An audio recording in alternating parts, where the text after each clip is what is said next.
A common mistake that a lot of anglers make is they just go out and go fishing and they don't really plan their day.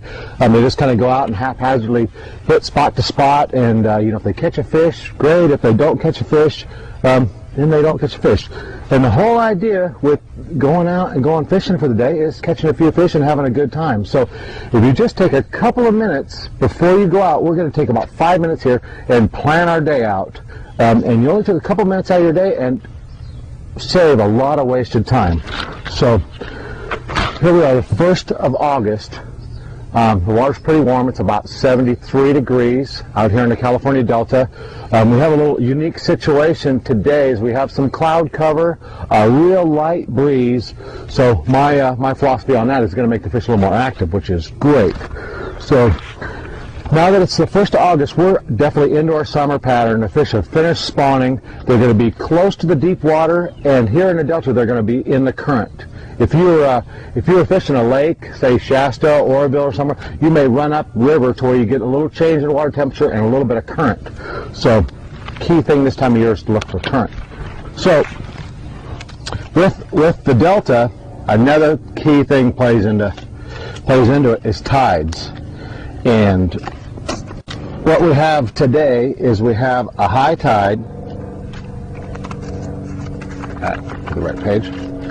We have a high tide on August 1st at 8:21, and that's in Stockton. Okay, 6-foot tide, and then it drops down to a minus 0.4. So we have a 6.4 foot tide movement. So that's a great big tide movement, which is really good. So what we're going to do is we're going to fish a high outgoing tide. So we're going to fish a little bit of flats, but most of the morning today, until the tide runs all the way out, we're going to be fishing edges and ledges. Okay, we're going to be looking for some of those better fish that are up on those ledges. Now it's summertime, so the fish are relating to deep water, but they'll come up on these edges, especially with the higher tide. It might move up real tight. We have a little bit of cloud cover, so that's going to enlarge the strike zone from, if we assume the average strike zone is about 1 foot, it's maybe going to be up to 2 or 3 or 4 foot. Today, these fish are going to travel a lot further to get to our bait than they normally would. We're launching here at Frank's Track at Lundberg Landing, and what we're going to do is we're going to go out and fish some current right from the start. We're going to run across Frank's Track over here in a place called Washington Cut, and there's a lot of current moving along Washington Cut, and what we're going to do is fish some of the deeper tule edges over here, looking for some of those big bass that are going to come up. After that, we're going to run out and we're going to hopscotch around the main river and also fish some deep rocks and some more deep tule berms. So what we're going to key on first on this morning is we're going to key on edges and ledges with some moving water. Okay, we're going to key on tules to start with, and then we're going to go to rocks. So with doing this is we're going to know if we go out and we fish deep edges with tules and we don't get any fish, then we now we know what we did and that it did or it didn't work. If we keep catching fish, then of course we're going to stay with that pattern throughout the day until that pattern stops, and then we're going to start and we're going to go back to a new pattern as of what the tide is doing. Okay, we talked about some of the water we're going to fish, some of the kind of structure we're going to do. Now we're going to talk about some of the baits that we're going to use. Now our key today is not to go out and just catch a bunch of fish. We're going to go out and try to look for some better tournament quality fish. So we're going to use some baits with a little bigger profile, some baits that we can target those bigger fish with. One is a buzz bait. This happens to be a Persuader blade and blade. This is about one of my favorite buzz baits. All chartreuse, the fish can see it really well. They react on it good. And one key to remember is that when you're throwing a bait like this, a lot of times the fish will come up and miss it, and when that happens, like we were talking about earlier, maybe just change colors. Change, like the other day I was throwing this and they were missing it. I changed to a purple, and they started catching them all. We're going to throw a Lure Jensen Nipidity. Now we're going to be throwing a lot of topwater today. The reason is, and it's already 9 o'clock in the morning. We're just getting started. Not early morning, and a lot of people think that topwater is limited to an early morning bite. But today, like we said, we have some unusual circumstances. We have some cloud cover, so that's going to make these fish roam, make the strike zone a little bit wider. So we're going to use some topwater bait and try to trigger some of those bigger fish. This is a Lure Jensen Nipidity in a dark black color, leaves kind of a silhouette across the water, and really get some nice fish on this one. Another topwater bait is a snag-proof frog. I use a white one. Because I believe it looks kind of like a little baby bass. If you look at below, it has a little white belly. So I put these little dots on the side, makes it look kind of like a little lateral line. I always use braided line on this, and I color my braided line with a black marker so the fish don't see it. Bass fishing is a thinking man's game, and you always need to experiment when you go out. Especially this time of year, the metabolism of the fish is high. You know, we have the current conditions, which should make the bite pretty good. If we go down a bank and we're not getting bit, say we're not getting bit on topwater, I need to change up and throw like a subsurface bait. Now I'm going to throw a Persuader Assassinator in a bluegill color, because there's a lot of bluegill out here, a lot of smaller bluegill from the hatch. This happens to be kind of a bigger bluegill, has a big profile, and usually the average fish I get on this bait is about 3 pounds. So I'm going to throw this, because maybe sometimes they just don't hit the surface baits, and they may hit just a little subsurface bait. Another subsurface bait. Now this is my opinion is the greatest shallow water crankbait ever made. But unfortunately, this time of year, you catch a lot of little teeny fish on it. So if I'm going on a bank and I'm not catching any fish at all, I may just pick this up and throw it for a little while, just to see if I get any fish, just to see if there's fish on that bank. I may go down a bank and not get them on these other baits and get them on this one. And what that means is that bank will hold some fish, but it may just not be conducive for the big fish right at this point in time.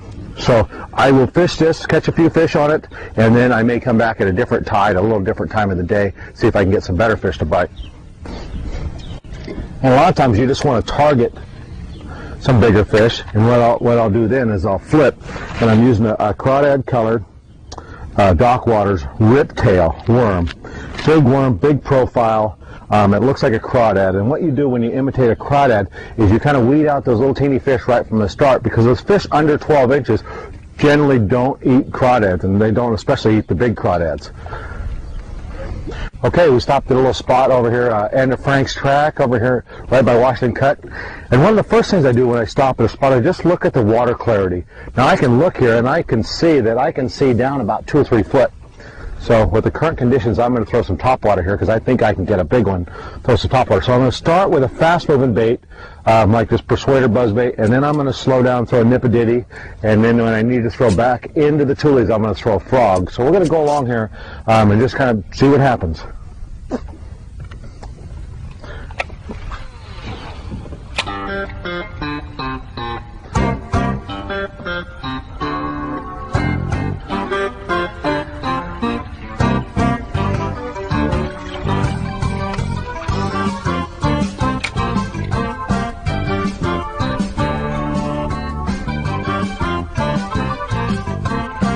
Now when I'm fishing, I usually have 6 rods on the deck, and that's kind of my comfort zone. I feel good with 6 rods on the deck, and I try to have 6 baits that I have a lot of confidence in.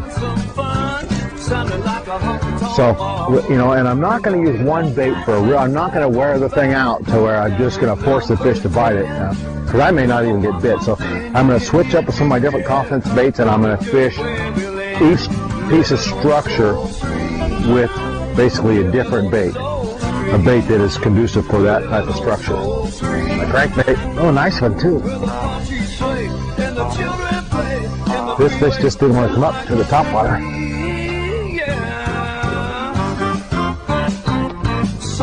That's what we're looking for.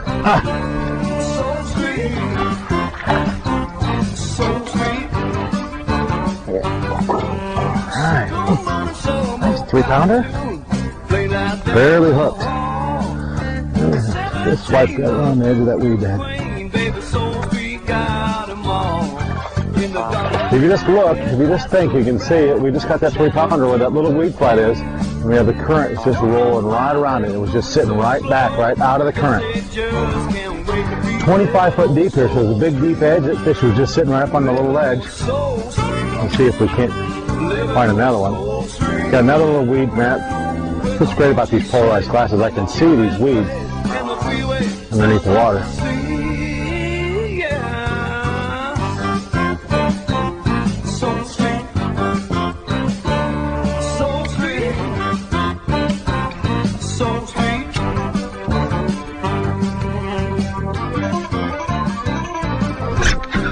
Go!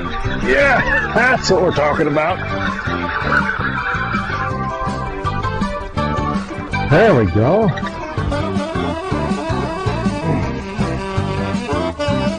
That's a nice little 2-pounder. Oh, that was fun. There we go. Oh man. And he whacked it hard. There he is. Another one. Woo. I'm going to catch this one. Come here, buddy.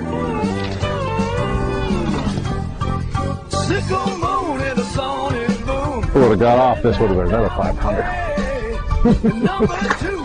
Oh, that's the same one. He just chased it down. Oh, he just wanted to hit it.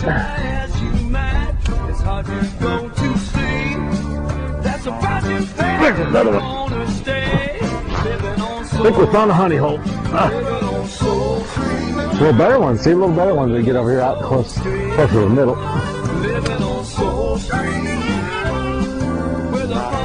Now that fish is pretty gold, just about. There's a little way you hold them when you take the crankbait out. You just grab by the ears, pretty much paralyzing them.